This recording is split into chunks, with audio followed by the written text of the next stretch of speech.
Olá, estamos aqui para mais uma aula de metodologia de pesquisa em saúde. O tema que vamos abordar agora será os tipos de pesquisa e os tipos de coletas de dados que são feitos.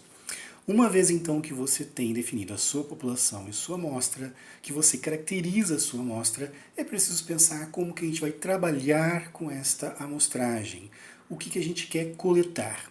E com relação à coletagem, existem alguns parâmetros que são importantes a serem considerados que vão determinar se você será capaz ou não de resolver o seu problema de pesquisa.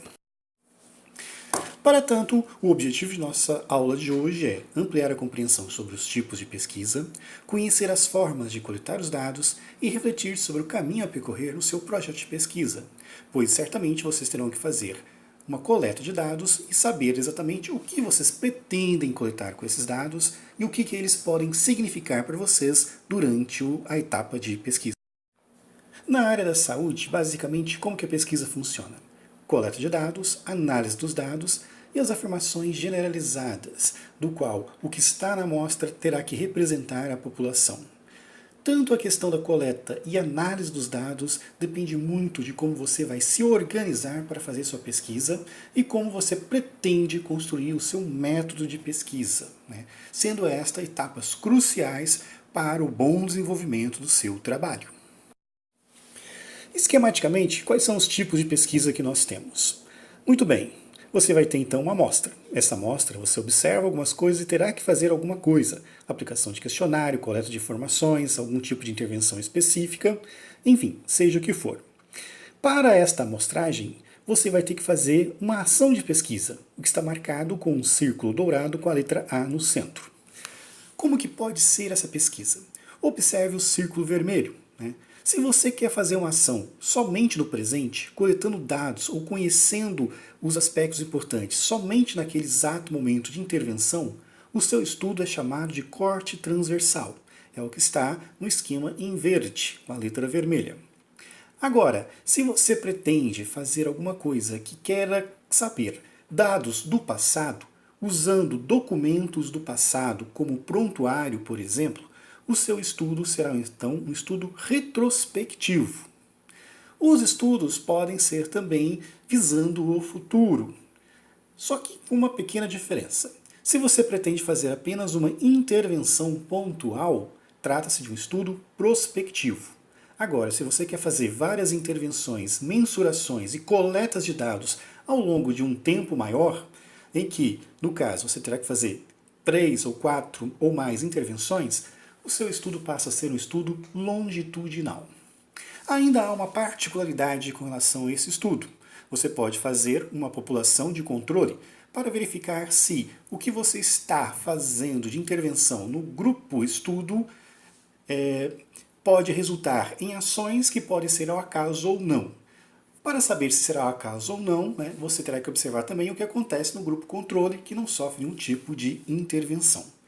Então estas são as principais formas de realizar a pesquisa na área da saúde.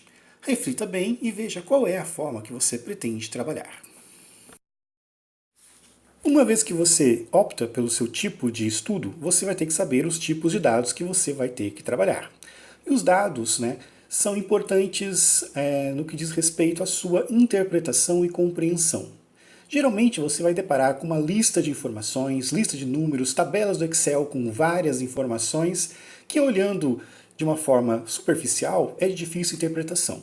Então é necessário que você organize os seus dados. Faça uma organização, que pode ser das seguintes maneiras.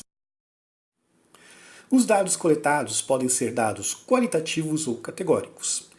No caso de dados qualitativos, nós temos, por exemplo, situações onde você não mensura, não faz mensuração. Eles são simplesmente expressão de uma determinada situação. Como, por exemplo, o gênero, sexo masculino ou feminino. São questões qualitativas. O estágio de uma doença, como doença de Parkinson, ela pode ser inicial, intermediária ou avançada. São classificações que não têm uma relação numérica, apenas uma qualificação de como que se encontra determinada circunstância, situação ou pessoa. E os dados também podem ser ordenados, segundo uma regra. Por exemplo, pode ser um dado ordinal o risco de complicações pós-cirurgia, como por exemplo, baixo, médio e alta. Ou disseminação de um tumor, que pode ser dominante, abundante ou frequente. O que nós observamos é que, em algumas situações, você não tem uma hierarquia, como na questão dos nominais. Em outras situações, você já tem uma hierarquia, do qual você tem uma referência de algo que pode ser mais ou menos, que pode ser maior ou menor, mas sem uma expressão numérica propriamente dito. Já os dados quantitativos ou numéricos, eles já são expressos na forma de números, né?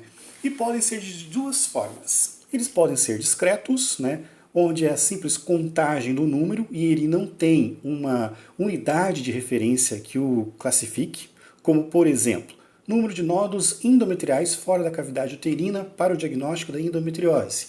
Você simplesmente verifica o número e faz a contagem do número de nódulos. Não há uma referência depois que classifique esse número. E, outro exemplo, número de ataques de asma na semana anterior. Também são números absolutos que não existe uma relação. Diferente dos contínuos, as variáveis, os dados quantitativos contínuos, eles precedem de uma escala, eles precisam de uma escala. Por exemplo, volume urinário, você pode ser medido em litros, pode ser medido em ml. A área afetada por queimadura, pode ser uma porcentagem que vai te dizer qual é a extensão da queimadura. O peso corporal, a gente usa também uma unidade que são os quilogramas.